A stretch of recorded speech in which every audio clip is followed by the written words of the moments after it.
Hello. We're just holding back a couple of minutes. We're just kind of watching the numbers go up. So make yourself comfortable, and yeah, we'll be starting in a few minutes. But hope everyone's had a good day. First of all, we've been very busy. Busy, so yeah. We're on the beers, on the wines. On the wine. Cheers. Start as we mean to go on, you know. Father's Day weekend, eh? Here we go. Cool. It's exciting. We'll just wait another couple of minutes and still see the numbers are still climbing up, and hopefully everyone's sort of set and ready like we are. Yeah. And yeah. What a nice day it's been today, eh? Great. The weather's been so good. I was absolutely sweating on the way down carrying all the whiskey. Oh god. Felt like I was a kid going to like a school like party in the woods with a bag full of booze. You're giving away your parents. I know. Cool. Okay, guys. Well, good evening. Welcome along to our Father's Day Whiskey and Donuts. So the idea of this is we've got quite a lot of new guys. I know a lot of you guys have supported this lots of time. This is the first time we have decided to post it UK-wide. So welcome to all the guys who are doing it for the first time.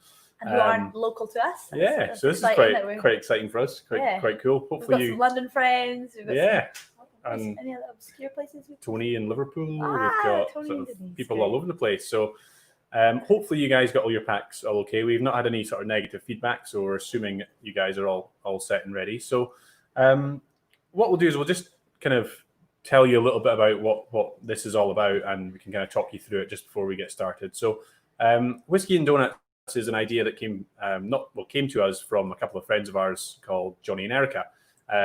We met them 2 years ago. Yeah. 2 years ago now.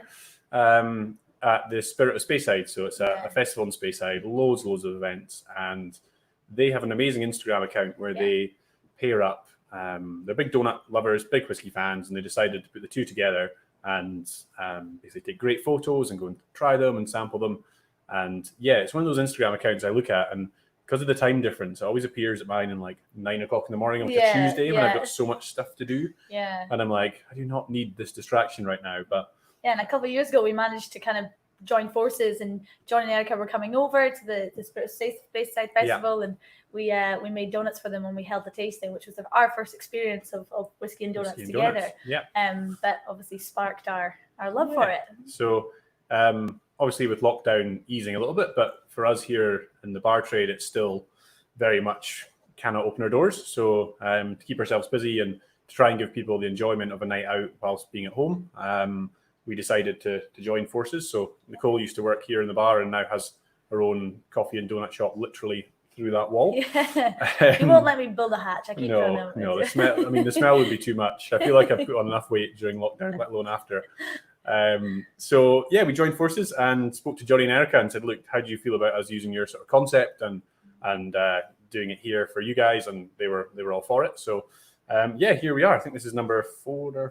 Four, I think it's fourth one. Yeah. Biggest one to date. Yeah. So let us just talk you through the order. So we tried to send them an order for the guys who are local, but for the guys who are, around the UK, you would have got them in your little containers, hopefully intact and still nice and fresh. So what we're going to do is, if you line up whiskey 1, if you're looking at your sheet, it's going to work left to right. So on the far left, put whiskey number 1, and then the donut, which I am actually missing because we were scrambling a little bit, and we managed to feed everyone and forgot ourselves. Even doing them last night, I'm pretty sure I was like, oh, these are all spare, and started eating them, and then forgot ourselves. Mr. Hungry over here. Yeah. So I don't have number 1, but Nicole does. I do. We're sharing, but this should be your first one here with the white icing. White icing on the top. Number 2 is going to be the sort of sugar-coated one with number 2. Number 3 in the middle, we have the one with the little orange peel on top.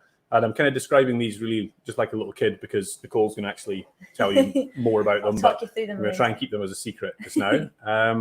Number 4, we've got the kind of white icing with crumbs on it. And then number 5 is the sort of dark chocolate one. We like to basically try the whiskey. I'll tell you a little bit about the whiskey. Nicole will tell you a little about the donut.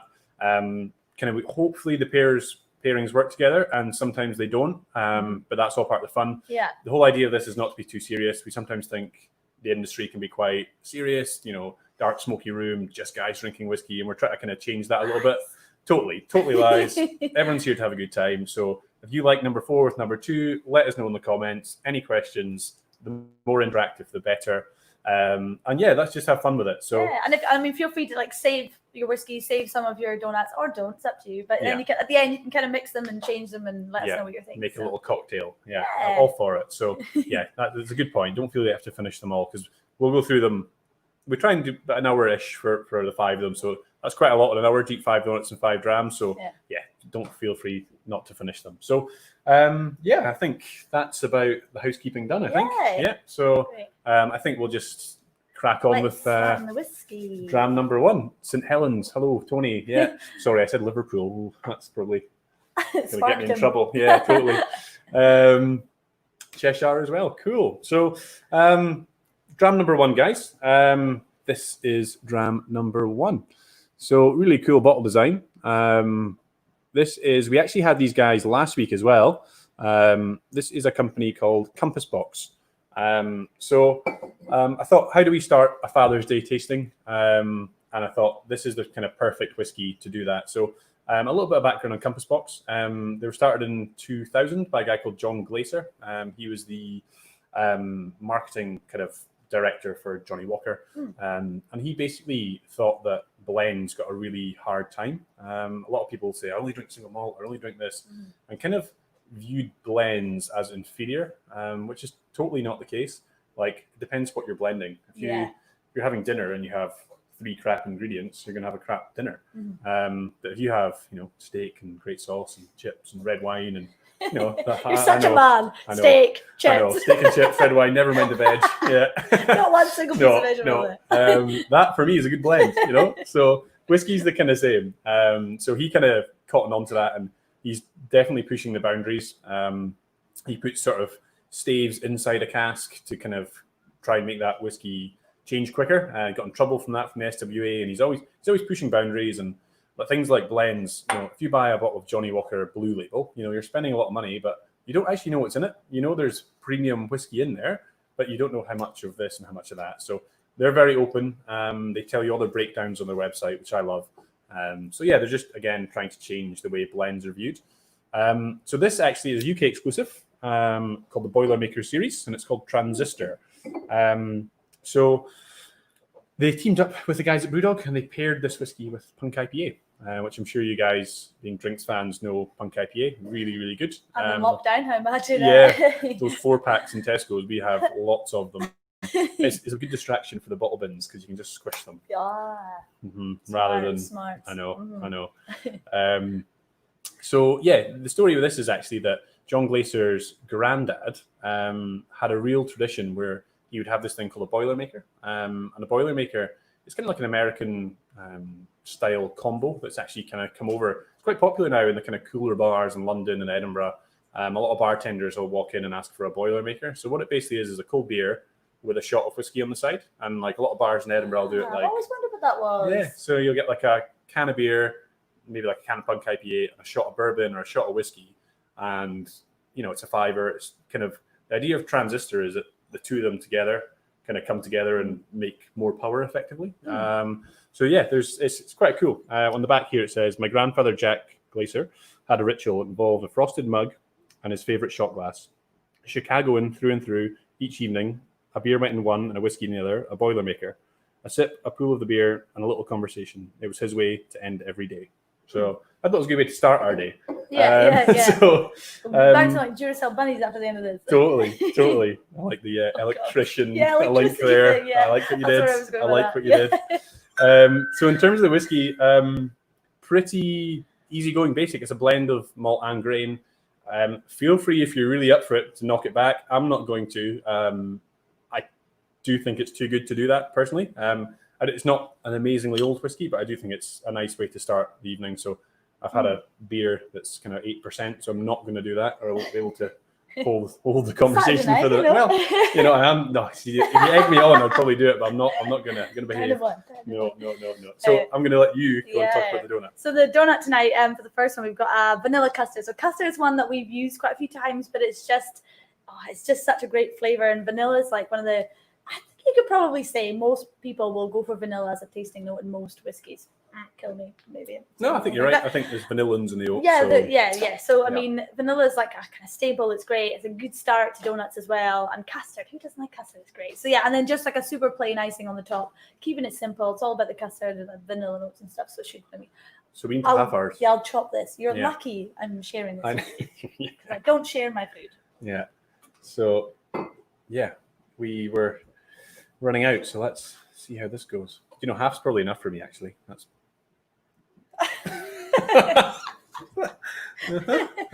Just remind me you're lucky. Well, cheers. Cheers.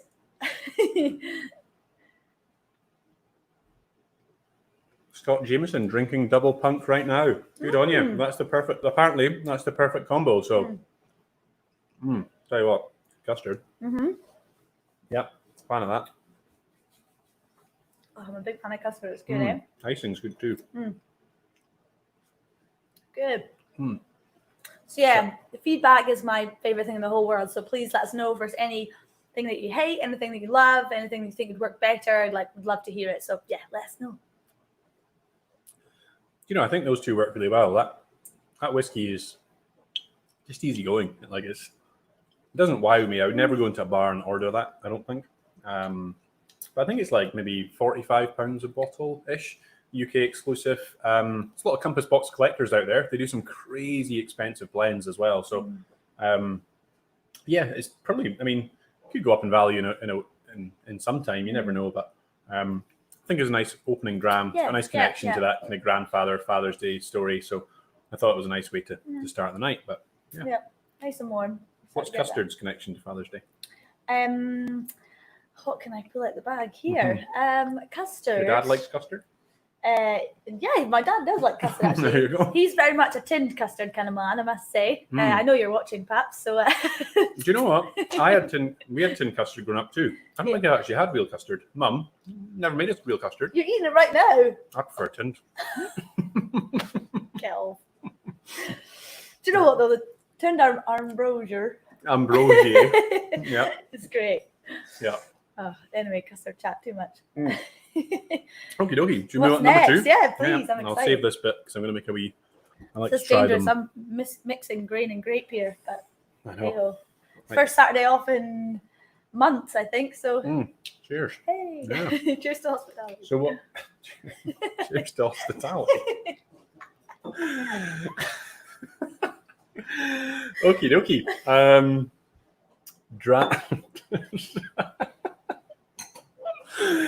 Oh, that was a good cheers. That was dram number 2. We're away. Great. I'm warm. Okay, so dram number 2, guys. We have Tom and Tull. So Tom and Tull is Speyside, based sort of in the Glenlivet estate, and nearby is the sort of wee village of Tom and Tull, highest village in the Highlands. There's a wee fact for you. They spent a long time trying to find a good water source, over a year actually, and they found one called the Ballintruen Spring.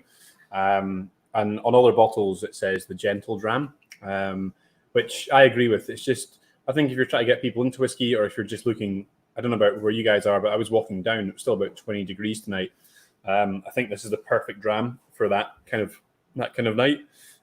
This is their 15-year-old, natural color, 46%, and finished in portwood. So spends most of its life in bourbon casks and then gets moved, I'm not sure exactly how long for, and finished in port casks. So it's a limited batch as well, so 4,800 bottles.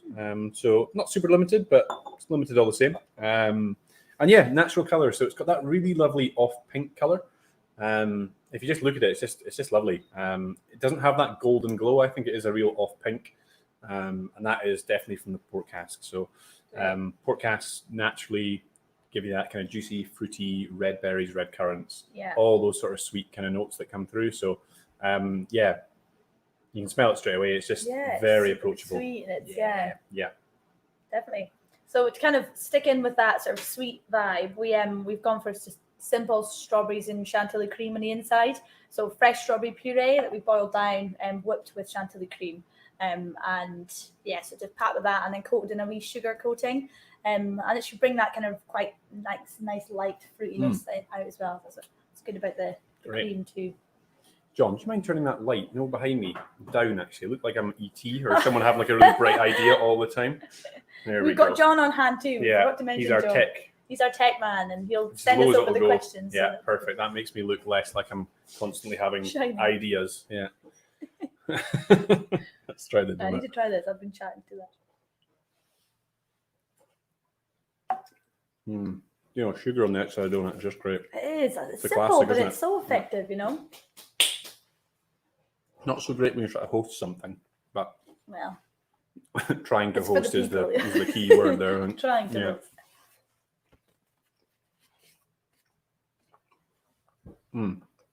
That for me is like a proper classic donut. Mm-hmm. Strawberry. You get the good flavour of that, eh? Yeah, I'm going in for more. That's always a good sign. I think I am too, to be fair.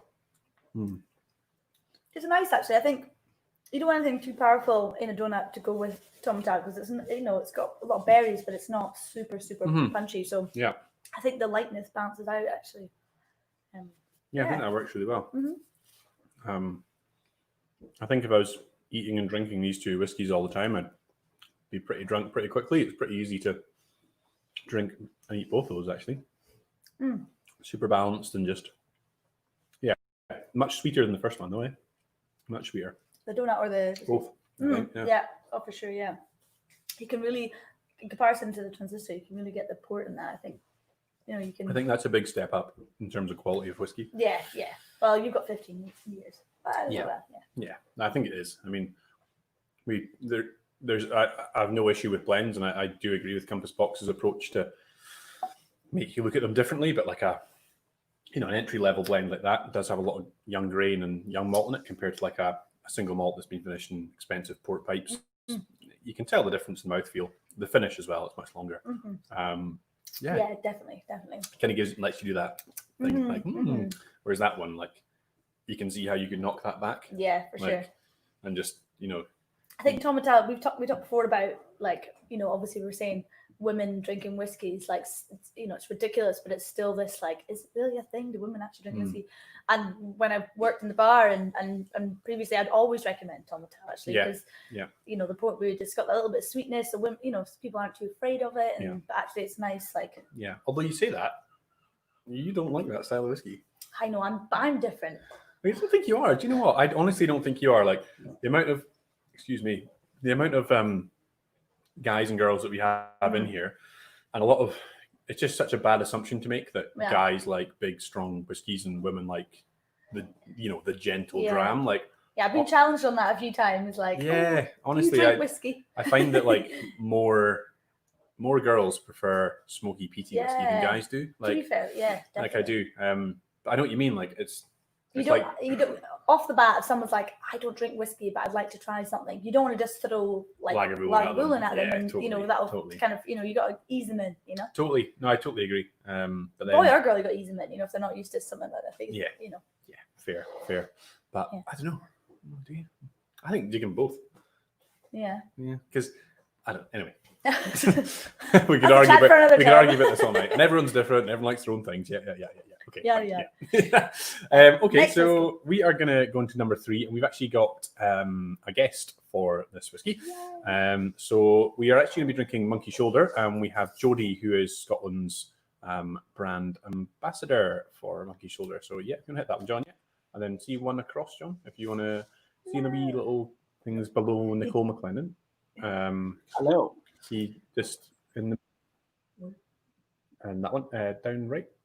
One more, and click on that one. Perfect. There we go. Perfect. There we go. How's it going? Not bad. How are you? Yeah, good. Thank you. Good. Have you enjoyed your first 2 whiskeys? It's. I tell you what. I can think of a worse way to be working on a Saturday night.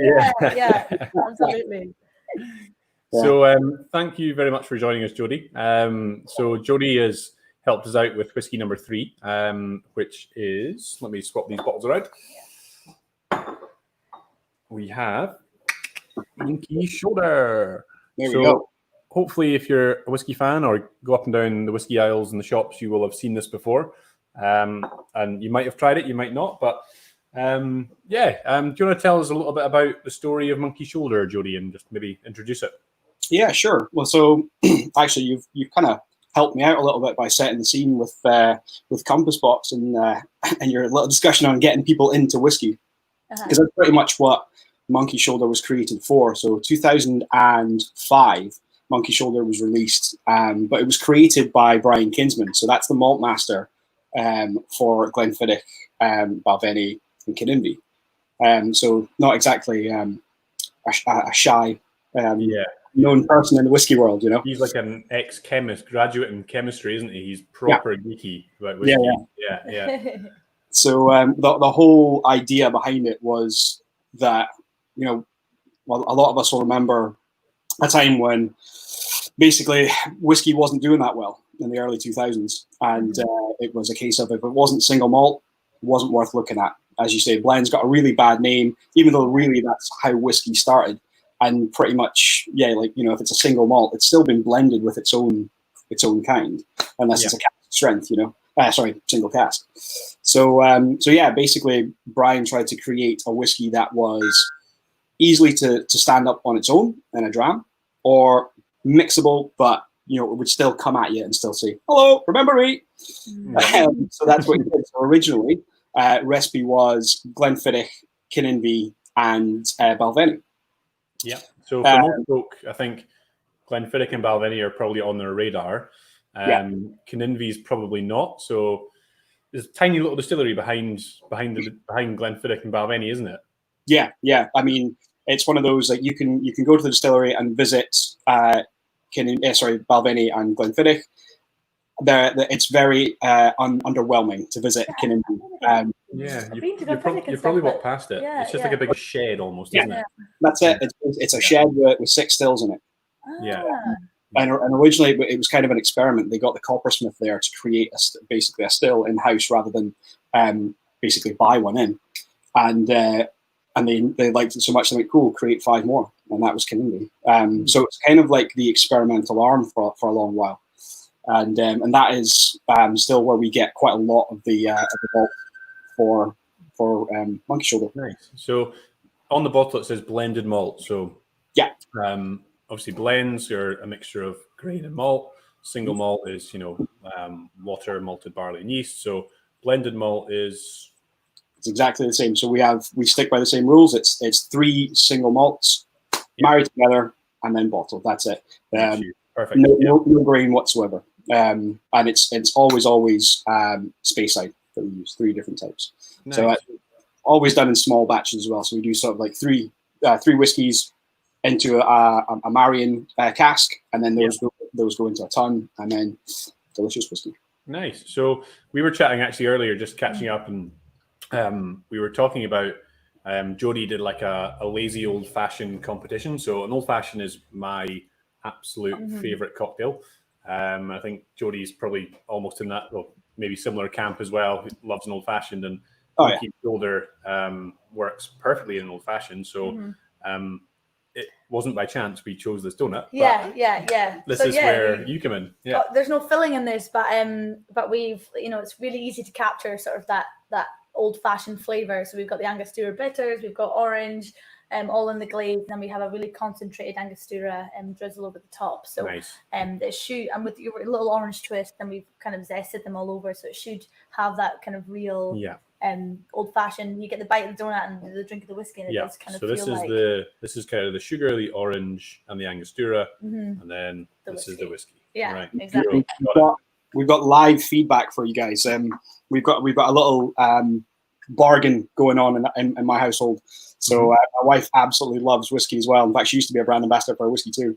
But I'm lactose intolerant, so donuts sometimes are a little bit not sure. So we're splitting the whiskey, but my wife's getting the donuts, and all she's doing is nodding head, smiling. Oh, so the old-fashioned donut's a winner. Oh, amazing. Do you know what? Thank you very much. Yeah, this is we did this donut. We try and change the donuts all the time, but for the Father's Day special, I was like, can we please bring back Angostura? The old-fashioned, The old-fashioned one. Like, it was the hands-down winner last time, and like, it's my favorite cocktail. You can just taste the orange, you can taste the Angostura, with the whiskey, whiskey, yeah, it's honestly, such a it's good just combination. it's hard to beat for me. Yeah. It's one of those. It's like I like to say that Monkey Shoulder is kind of like a gateway. When people aren't 100% sure about whiskey, it's a nice, easy, smooth way to get people. All right, okay, I get this. But not only that, because it is a blended malt, and people don't really sort of shy away from mixing with blends, especially not blended malt. The old fashioned is a brilliant way. No matter what your walk of life, to get people into drinking whiskey or cocktails. Yeah. And a lot of people sort of ask me that, how what's the best way to drink this? And it's like literally however you want it. If you want to drink it neat, or if you want to drink it with ice, or just go for it. It's that sort of whichever way works for you works for you. I mean, my dad's probably watching this shaking his head, but I think it depends on the spirit though, and it depends on the liquid. And we had Ewan Gunn, and he was chatting about Hay Club and yourself with Monkey Shoulder, and these are really approachable drams for people. And I think, as you say, like getting people into whiskey through these whiskies is brilliant. And Monkey Shoulder for me, we go through it a lot. We do a bartender's dram here in the malt room where if bartenders come in after a shift, we give them a free dram, and more often than not, I just write off a couple of bottles of this because it's just really good for great value, nice whiskey. As you say, it keeps people really, just a crowd pleasing dram, but it's also good quality. There's that balance of crowd pleasing and rubbish and crowd pleasing and good. And I think that is. I've been trying to. Attempted to be caught out a few times when people have been like, "Oh yeah, but it's not as good as X, Y, Z." That's your perspective. But then when you ask them the question, but do you like Glenfiddich? Do you like Balvenie? Oh yes, of course I. That's basically what's in here. And but just yeah. As long as people are drinking whiskey and we're putting money back into this country's past, why not? Just enjoy it. Yeah, slightly off brand, but on a similar story, we had a couple of guys in the bar one night, and we had Robin, who is the White Mackay brand rep, and they were drinking Dalmore, and they were, very much on their high horse about how exquisite and great Dalmore is, and that's fine. It is lovely whiskey, and she was drinking Fettercairn, I think it was, and she was saying, "Oh, I work for White Mackay," and they were like, "Oh, White Mackay, what a rubbish company," and all this sort of stuff. And they were like, "They own Dalmore?" And she was like, "We actually own Dalmore." They were like, "Oh, right."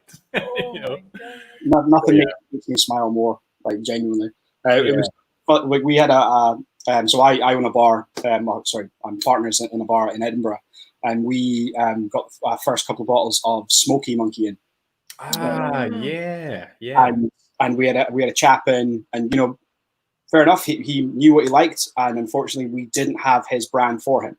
But what I did do was I filled up a couple of these, just like little tasters for him. He specifically wanted a peaty whiskey, and just be like, tell me what you like. If you want it, we'll go for it. Oh, but what are they? What age? Just find out if you like it first. And he ended up he was really disappointed when I brought back the Smoky Monkey because he wanted 18-year-old or whatever. Yeah. What Smoky Monkey, I tried it once. It was quite hard to get hold of now. I think it's easier to get hold of now. I think I seen it on Master Malt the other day and stuff. Yeah. What's the smoky element of that? Is it peated Glenfiddich, peated Balvenie, or is it So originally, the element of it, if you ever see the bottles side by side, we no longer on the Smoky. So I've got it here. It doesn't have the Speyside label on it. It's because we originally used a little bit of the Ailsa Bay. Nice. Cool. Yeah. So and that's probably why it's slightly easier for people to get involved with on a sort of peated level, because it is a Highland peat as opposed to an Islay peat. It's less of that sort of almost TCP. The medicinal notes, more like a floral smoke. Yeah. But you're 100% right. And initially it was released in 2017 to 10 bars across the UK. Just to see how it would go. And Jody, just to interrupt you there. Why was the malt room not one of those bars? I would like to ask the question why my bar wasn't one of those bars.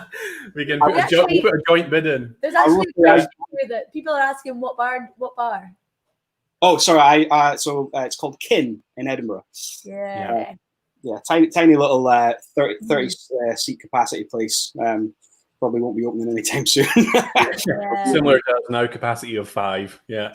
But yeah, no, it was one that sort of boggled my mind. So that this was before the release to those 10 bars, before I joined the company, and even then I was sort of like, I didn't understand quite why, because obviously Monkey Shoulder was, especially in the on trade, was really well, revered and looked at. So 10 bars was sort of like, it's a strange one, interesting, but you kind of see it now that we have released it. I mean, you can, as you say, it's on Master Malt. You can pick it up in Waitrose and certain online supermarkets and stuff. It's only going to go, more and more. Good. And I guess just a final question, actually, which is quite a nice little story, is the name Monkey Shoulder. Yeah, where did it come from? Where did that come from? That's quite a good little story, I think. Yeah. So back in the day, when distilleries used to malt their own barley, the malt men would turn the malt by hand with basically big wooden shovels called shields. And the way that they did it, if you did it for a prolonged period of time, you would essentially injure the muscle and the tendons in your shoulder, and it would end up drooping down slightly. So as you walked along the street, people could look at you and tell if you were a maltman or not. And the nickname given to it was the Monkey Shoulder. Now, working for a company like William Grant's, they when I say they're family owned, I mean genuinely, like, it's owned by a family, right? Yeah. They don't do anything, like, they literally want to find out everybody's opinion on everything. So they literally, when we came up with a liquid for Monkey Shoulder, they asked everybody, like, you got an idea what we should call this? And it was a group of maltmen that said, look, why not call it as a little doff of the cap? And it just stuck and worked. Nice. I think that was like me walking to the bar with my bag of booze today. 100%. The amount of drams that you must have had to carry, surely. Yeah, it was quite warm as well. I did look a bit kind of lopsided, but worth it. Well, Jodie, thanks very much for giving us a really good insight into Monkey Shoulder there, actually. That was really enjoyable. I think the dram's good. I think the pairing's going down well. I think that for me is a cracking pairing and a cracking dram. So yeah, thank you very much for taking the time to join us. No worries. Thanks so much for having me. We'll have to get a real dram soon. Yeah, totally. Genuinely, like I say, my wife coming from up in there, and the last time I was in the malt room, it's absolutely amazing time. So I cannot wait to get back up with you guys. Yeah, awesome. Likewise. We'll come down and see you in Edinburgh. Yeah, for sure. Yeah. Nice. Great. Cheers. Sandra. Great. Nice. So yeah, thanks again to Jodie for that. That was, I think, interesting for me anyway. Definitely. It's nice to get a bit of insight, something totally. Like Monkey Shoulder is something that you wouldn't, I wouldn't necessarily choose to go for straight away, but you get a little bit of the background, you understand it a bit more. It's nice. Yeah, totally. And you're like Brian Kinsman's behind it, and Glenfiddich, Balvenie, like these brands, and you wouldn't know what it's made up of. Really, totally. Mm-hmm. And I actually have the first dram I've pretty much completely finished, actually, which is a good sign. So yeah, maybe dram number 4, I think. Yeah, dram number 4. Let's have a wee look. Any questions or anything, folks, please send them our way and we'll answer them as best as we can. So we have Highland Park. So very popular with whiskey fans. So yeah, Highland Park, up in Orkney. Kind of they've been distilling there since 1798, I think. Almost as old as you. Almost as old as me. Good to see the wine works. Just keeping it going. Keeping me going. Great. I might have a drink of the beer and throw some back at you. Do you want some wine? Do you know what? Do you want to tell us about Highland Park? You know about Highland Park. You've worked here. I do. I've told you loads about it. It's in the Highlands in a park. Okay. Yeah. Maybe I'll you stick to what you know and I'll stick to what I know. Cool. How about that? Right. Yeah. Sounds good. The Doughnut, by the way. Yeah. So yeah, Highland Park up in Orkney in Kirkwall. It's basically on the site of where Magnus Ewanson, who's very famous up in Kirkwall. He used to have an illicit still there, and the distillery is based there. If you've not been up to Orkney, they have a very much sort of Viking connection with sort of Denmark and Norway. As you can, bought your Viking hat. I actually have a Viking hat at the flat, and I also have a Highland Park hoodie, It has an Orkney flag on it. Terrible form. I know. So as you can see on their bottle, they have loads of sort of Nordic Viking kind of designs all over the bottle, and that heritage is right through the distillery. It's a beautiful distillery. I would say up there with probably the most beautiful in all of Scotland. Black little cobbled streets. The buildings are all black. It looks like something out of Harry Potter. It is. I actually haven't been. Oh, honestly, it is so nice. And their whiskey, I know it is. It's a cracking distillery. We took a flight up from Inverness. I was lucky enough to go up there with a friend called Denver and his friend called Ben, and they were filming a sort of advert up there, and it was a cracking trip actually. The only downside of the trip, I got soaked, and being from Inverness, I should have known that it would be bad weather in Orkney. But do you know what? The weather in Orkney isn't actually that bad. Like throughout the year, this is a little fact for you. Throughout the year, Orkney weather goes between 2 and 16 degrees. No lower, no higher, because it's super exposed. Oh. And there's no trees in Orkney. There's another fact for you. So Weird fact. I know, but it's all important to picture the scene of Orkney. Okay. So really flat, no trees, peat bogs. So the no trees thing might seem irrelevant, but it's actually not when it comes to the whiskey. So Highland Park are famous for sherry and smoke. Not smoke like Islay smoke. So I would describe that as like a really medicinal kind of peat. It's more like a floral kind of herbal kind of smoke. I know that sounds really weird, but the reason for that is they use a peat bog, Highland Park, about 7 miles north of the distillery. And when you go there, it's about 4,000-year-old peat. So you can see where they basically just cut into the wall, into the ground, and it looks like a wall. And you can see all the stages of the peat. And the peat they use to burn is about 4,000 years old. And what it basically is condensed earth. But there's no woodland and there's no sort of fish kind of life or stuff on the beach being washed up. It's basically all plantation. And that makes a huge difference when you burn it. And it makes a huge difference to the flavor of your whiskey, because that smoky flavor of whiskey doesn't come from charring the casks. It comes from drying the barley with peat. And if you use peat from Orkney or use peat from Islay, you're going to get a hugely different kind of flavor. So that's what Highland Park's all about, that kind of floral smoke, sherry cask kind of influence. I think that's a really beautiful thing about whiskey in general. Like how, what other spirits can you really say that like, that much care into every single thing that goes into making exactly that whiskey. Every single thing is affected. It's interesting. It's amazing. Yeah.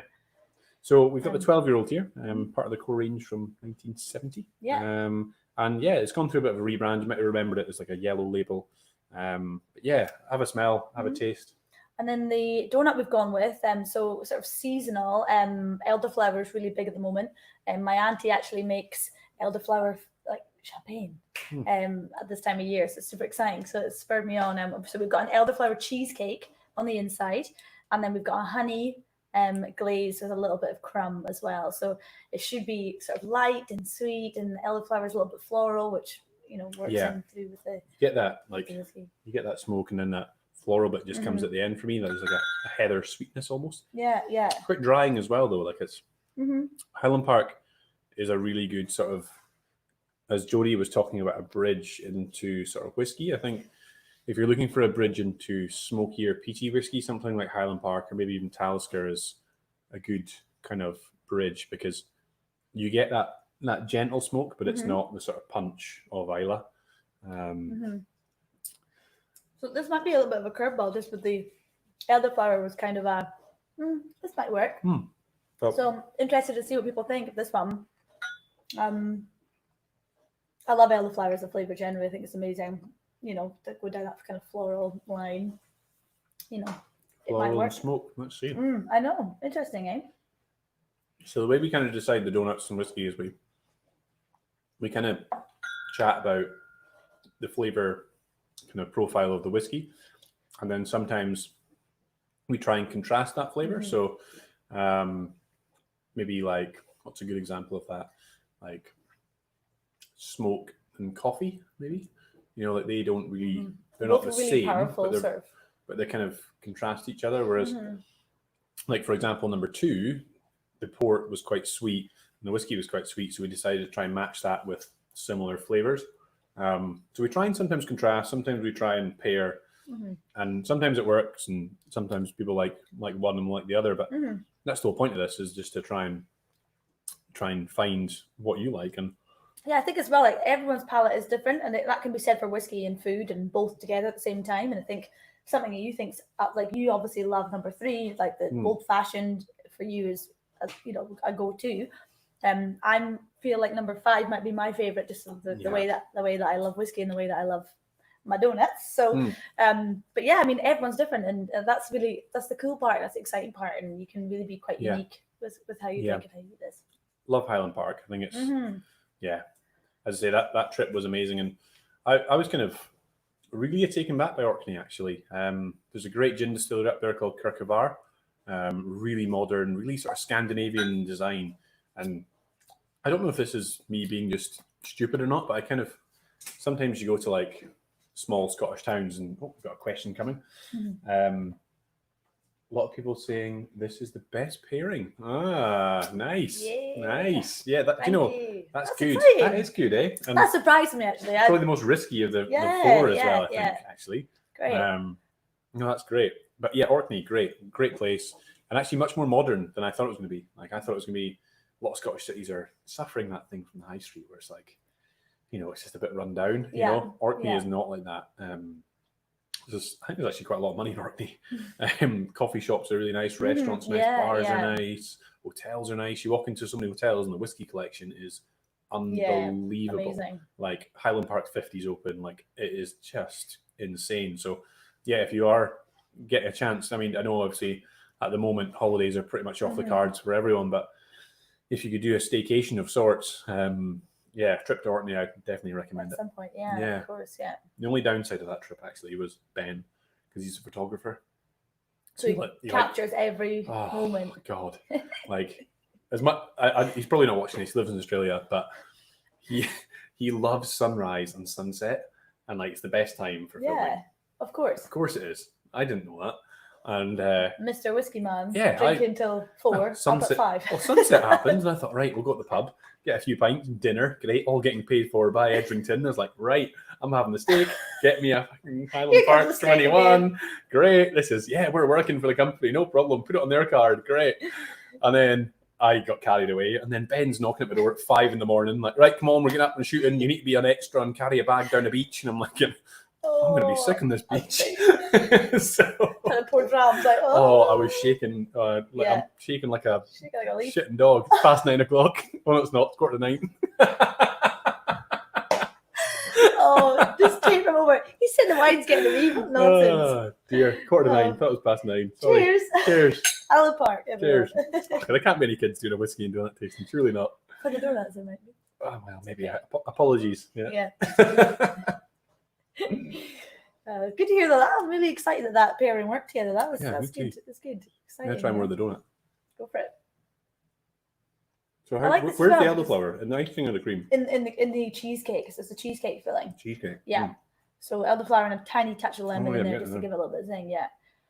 I love elderflower, and I'm kind of teaming up with my auntie this year so she can teach me how to make the fizz, because I've tasted it and it's incredible. How do you make elderflower champagne? Make it Does in she the make bottle. it in the bottle? With natural in the bottle. yeast and turns it. Yeah. Like a proper sommelier champagne person. Well, she's very good, and it's amazing. And so when she was chatting to me about elderflower, I was like, elderflower, that could be the thing for Highland Park. There's great documentaries on Netflix about like the Champagne region, and it's like someone's actual job to go around the tunnels and just basically turn bottles like a quarter all the time, so the yeast moves from the bottom. Insane, isn't it's it? like natural carbonation rather than check it out. It's actually really good. There's also a really good documentary if you're into your drinks called Sour Grapes. And it's about this guy called Rudy who conned the wine world, and was basically, he had a great palate, so you could taste stuff and say, that's a 1950 whatever it was, but he was making fake wine and like selling it to these really rich people. And there's a great scene where this guy walks in and he's a total arsehole.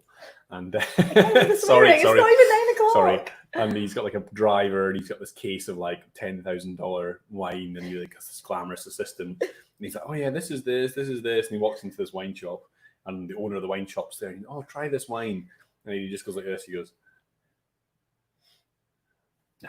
that's not that wine. How much of that did you buy? He's like, oh, 10 cases. He's like, that's all fake. And you're like, yes. Oh my God. If anyone deserves to be screwed over, it is you. Yeah. You know? Totally. So yeah, no. Anyway, sorry, I'm rambling on, just telling stories. So that's okay. But yeah, Holland Park, great. Good combo. Everyone, good a lot of people jam. loving that. Great. Really good jam. Yeah. The problem is this idea of whiskey and donuts being like a night out in the pub. Sometimes I forget we're not actually on a night out. We're not actually on a night out, and we're just kind of like chatting stories. And need to remember, I've got a job here. Come on, focus. Yeah. Right. This is, it's a Saturday night. It's part of the job. Everyone's here to have fun. It's the balance of fun and working, and right, enough talking. The scales are tipping, I think. Right. Okay, dram number 5. Yeah. I'm actually excited. This is more up my street, this next one. I'm quite excited about this. Obviously, I'm, Ta ta ta ta ta. The famous green bottle. So now this is going to split opinion. And what I'm going to do with this actually is, before we actually talk about the whiskey, not done this before on StreamYard, so this is the first time I'm going to try this, but I'm going to try and do a screen share with you because there is a great little video that describes Laphroaig. So let me try and do it. Better than we can explain it, so I feel like this is definitely worth doing. Bear with us via this technical little glitch here. Here we go.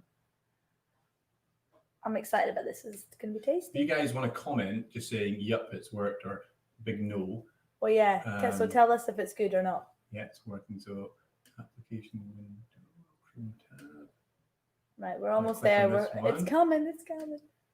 There we go. If I go full screen. Yeah. And hit play. Hopefully, you guys can hear and watch this because I think this is great.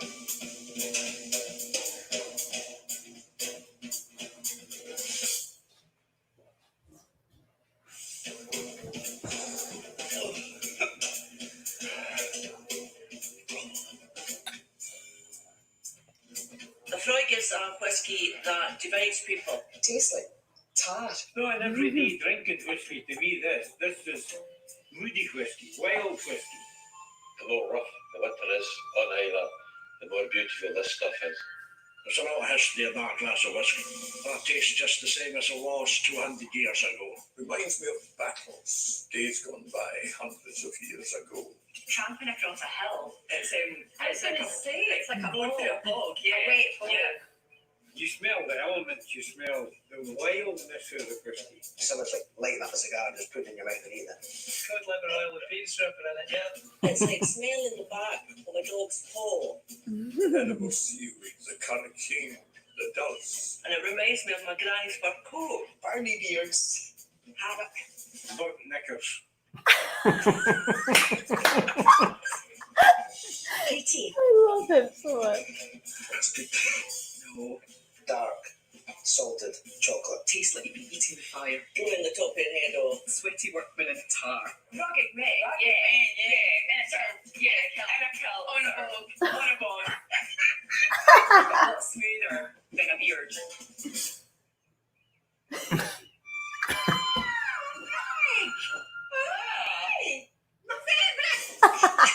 You know, it's just cut right. You love it, you hate it. I love it. You hate it.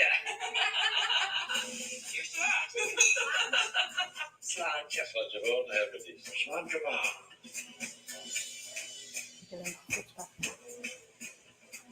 Would you really like to know? Would you like a Highland cow's horn up your...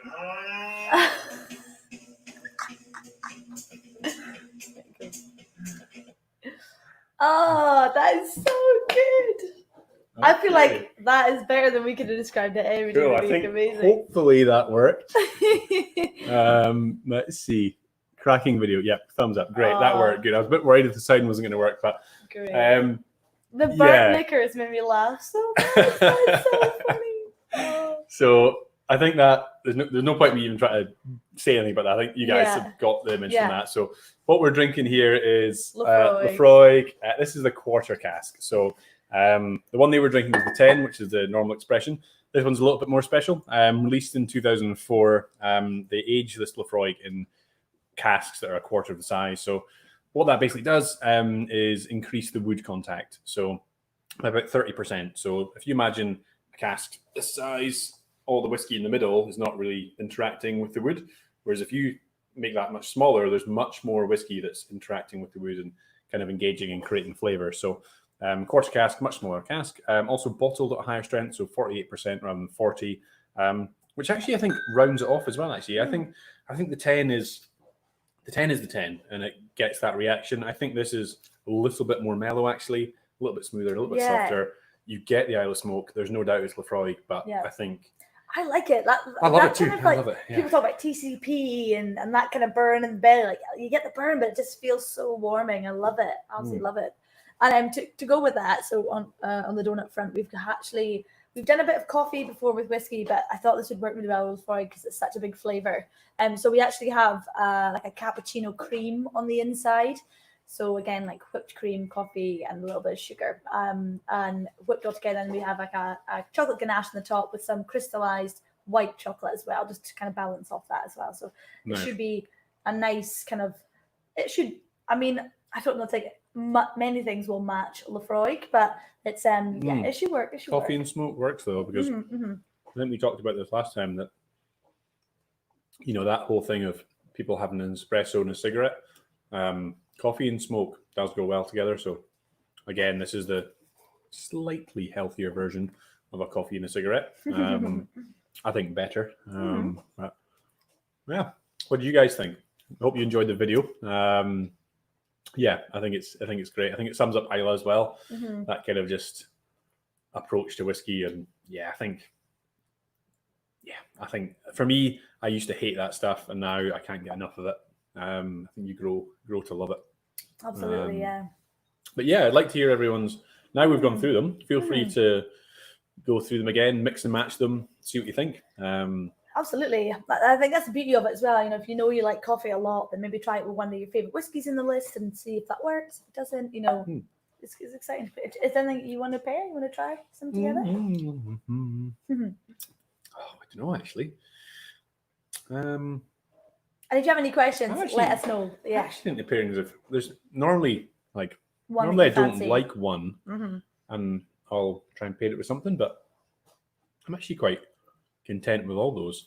Might be quite good to try. I mean, I've got such a mouthful of Lafroig right now, so maybe I'm going to do it straight away. But the custard with number 2, I mean, custard is so versatile. It works with so many different things. So I'm going to go curveball. I'm going to custard with 5. Oh, custard with smoke. I know.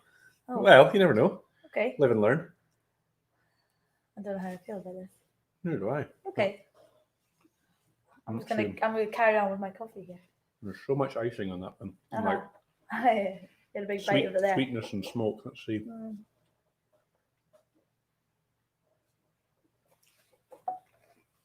Actually, just took a sip of that whiskey while chewing the donut. We're soaked in, is it? Yeah. Okay, number 1 and number 5 is not a goer. Nope. No. Oh man, that's not good. I'm not surprised. It's like a really sweet peat. No. I think if we hit new comments, we can see them. Because we can't see what folk are saying just now. Let's have a look. More technical. That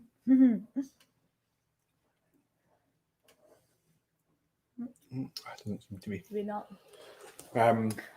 So okay. Yeah, I think that's a good lineup. I think it's a good mixture of like aged whiskies and non-aged whiskies. Yeah. Because age definitely has that stigma and that kind of, or non-age, sorry, has that stigma and Great. Well, thank you all guys for joining us. I think to everyone out there and to my dad and to your dad. Yeah. Happy Father's Day. Which one am I going to go? This one. Oh. Happy Father's Day. And happy Father's Day to all the fathers out there as well. And thanks for joining us tonight. It's been amazing. Yeah, thank you very much. We normally do a lot of birthday shout outs as well. We have a huge list, but I guess it's been quite a task for us to do this amount of number, but hopefully you guys have all enjoyed it. There's 2 birthdays I would like to mention. So John, who's beside us, it was his birthday not long ago. So happy birthday, John. Happy birthday, John. He's not entertaining it one bit. Really not impressed. And Alex as well. 40th birthday to Alex. So cheers. Lots of love. And then so some thank yous as well. So we actually had a bit of a this last 2 days has been a bit of a nightmare for us actually, because Crazy. the guys who've got stuff delivered, you'll have those white test tubes. So we normally order them from Germany, and they come, within 3 to 5 days. So I order them. We do these events every 2 weeks, and what happened was they emailed me after I ordered them, and basically said, "Oh, the lids haven't. They don't have all the lids for the 1,000 bottles, but we'll send you the bottles and we'll send you the lids as a priority." So I chased them up last week and said, "I haven't, seen the dispatch note or anything. Like, where are these bottles?" And long story short, they said, "Oh, we've held them back and waited for the lids to come in."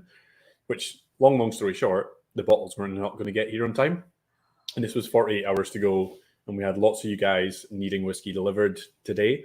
So a huge thank you. We were scrambling. I even went to Booker's, the cash and carry up here, and got the little tubs you get mango chutney in from the Indian. So I had bought. You nearly got whiskey in them. Nearly. I had bought hundreds of those because I was thinking I might need to serve you whiskey in those because I had no other options. To find these, they're such a bespoke item that nowhere was going to do it. So thank you to Julia at Cubokin, Scott at Tomatin, and Connell at Adelphi, who dug us out of a hole. I drove up to Tomatin, then right down the A9, across it to Nairn, to Connell's, picked up some bottles, and then filled them all day yesterday, and right through the night. And then all the drivers as well. So big thank you to all the drivers who got them out to you guys today, which was great.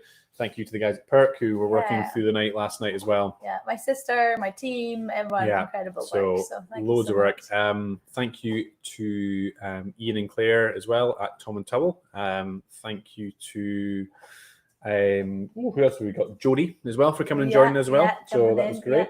And thank you, of course, to you guys, supporting it as always. So hope you guys enjoyed the night. We certainly did.